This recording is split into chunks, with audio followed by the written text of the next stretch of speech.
Iran attacks. Israel says it's not over yet.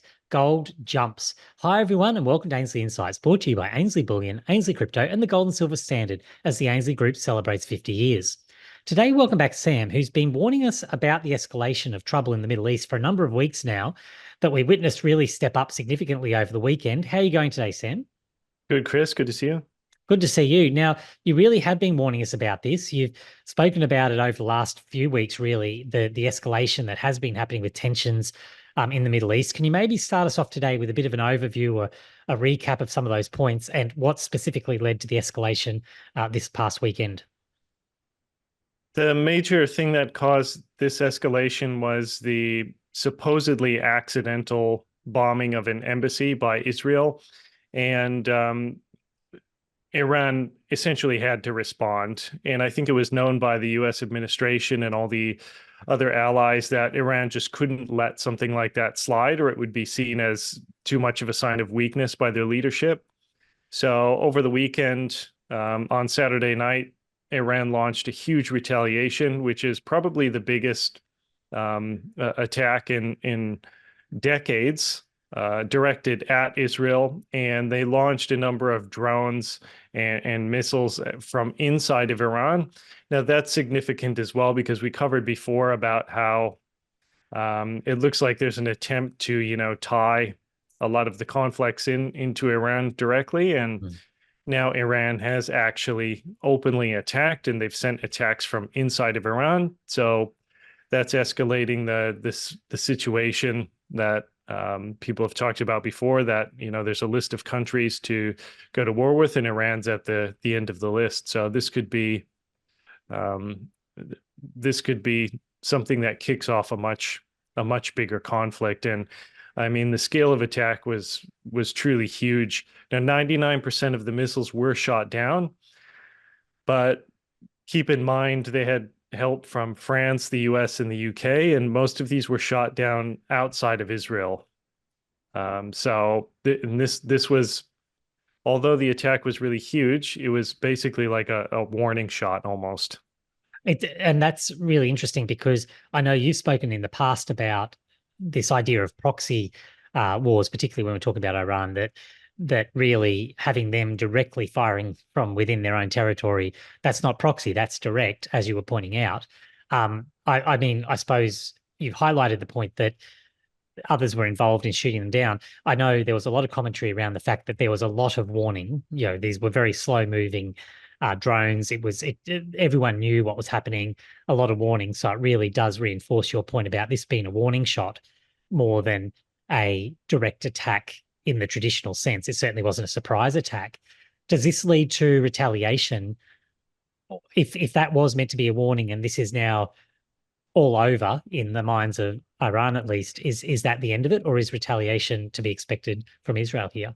Well, that's what the Iranian government said as well. They said, okay, that's it. We're settled essentially. Consider it balanced. You attack us, we attack you. They didn't cause much damage except for wasting a huge amount of money taking out these drones. But according to Israel, it's not over. So just like the title in the article, apparently it's not over. So they might then retaliate off the back of this and go after Iran. They have already bombed targets inside of Iran. So why would they stop now? I'm just not sure if there's anything that can de-escalate this now. De-escalation is something obviously that everyone in the rest of the world wants, or at least should be wanting. Does this situation get worse when you consider where we are in the election cycle, particularly in the US? If we've got those elections coming up later in the year, there's going to be a lot of rhetoric around this from both sides, I imagine. How do you see that playing into what happens next?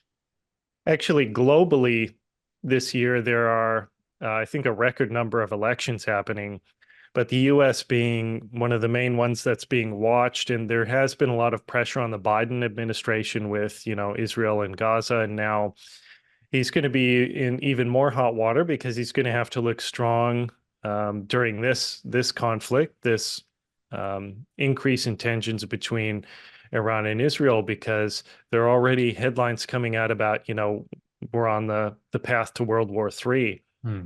So he has two choices essentially, or I should say his administration has two choices. One, he tries to de-escalate, which could look weak and kind of pushing the mess away for later. And that's going to be really difficult in the debate cycle to essentially say, I've swept it under the rug, let someone else deal with it, or I'll deal with it if you reelect me. It doesn't really look very good. It looks quite weak. The other thing he can do is try to, clean things up beforehand, take especially heavy-handed action, and essentially scare everyone from, increasing their provocations. But again, if you take really heavy-handed action, we've seen what happened with Israel. Israel took heavy-handed action, and they were pretty much forced to retaliate, Iran. So if the U.S. takes really heavy-handed action, they could just escalate things even further anyway. So it's quite a difficult situation.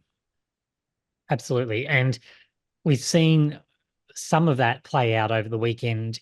I suppose that uncertainty, the difficulty of that situation in the markets. But with the stock market and crypto markets, all of them really reacting not that much because it was the weekend and they're only starting to open now. What do you think is likely happening around that? Do we see big moves today on the back of investor sentiment, their perception of risk? How do you factor in how the markets have already, from the glimpses we've had, interpreted that and what we see them doing next? Well, market opens. I mean, I'm watching the gold market now. I'm watching all the various markets. The market opens are always messy after these sorts of things. You can have big washouts. You can have the market whipsawing both ways while people digest this news. But what we saw over the weekend was the Bitcoin market, because it's 24/7, it had full time to digest this Middle East drama, and it had a big dump. So a really big fall. Only now it's starting to recover a little bit. There are separate, things going on, the halving and other hype included. But if the stock market stays correlated to Bitcoin, if they're, moving in tandem, sometimes that can be an early warning sign where, one dips first and the other dips later. In this case, the weekend only Bitcoin was open. So who knows if throughout today we see the stock market settle into a slump as well off the back of these fears. And I imagine a lot will still be dependent on whether there is that retaliation or not, because from what I can gather at the moment, with markets sort of stabilizing, they're effectively shrugging off the risk that there is actually a retaliation from Israel there. But you see that that's still very much on the table. Well, I mean, Israel said it's not over, yet these market analysts over the weekend are saying it is over, don't worry. Now, keep in mind, these analysts might have trades of their own on, and they might be buy positions, and you can't close out of your position on the weekend. So you do have to take into account um, people's bias as well. The stock market was doing fantastically well, and then a surprise attack happens on the weekend. The last thing you want to see is the market tank. Nobody loves to see the market tank. Most people have their retirement funds, in the market. But then you have to be real about the news as well. And if Israel says it's not over, if they're talking about increasing, aggression against Iran, and Iran's doing direct military strikes, there's what's actually happening, and then there's what you want to happen, and they can be two different things. Absolutely. One last question, just while I have you, to get your sort of perspective on it. Interest rates have certainly been something that we were looking at before this conflict has risen to sort of be front of mind at the moment. Do you think that escalation in conflict plays into the interest rate story as well? How do you interpret the interplay between those two factors? Well, this conflict could lead to a partial blockage of the Strait of Hormuz, and that could spike oil prices, which could have an effect on the bond market. And it's essentially that could keep inflation high. So it could keep interest rates higher for longer, which would be a very difficult thing for the stock market. Now, traditionally, it's been a difficult thing for the gold price as well because it leads to less money creation. But oddly enough, in recent weeks, despite all the talk about holding higher for longer and hot inflation data coming out, gold's just brushed it off and kept going upward. Now, why that is, if that's because gold bugs might be longer term investors, stacking into physical central banks and high net worth stacking into physical gold for the long term. They don't care about this month or next month. Or whether there's more geopolitical risk than we're being told. And someone who knows something that we don't is stacking a lot of gold for this year. And potentially sovereign countries doing that as well. Mm-hmm.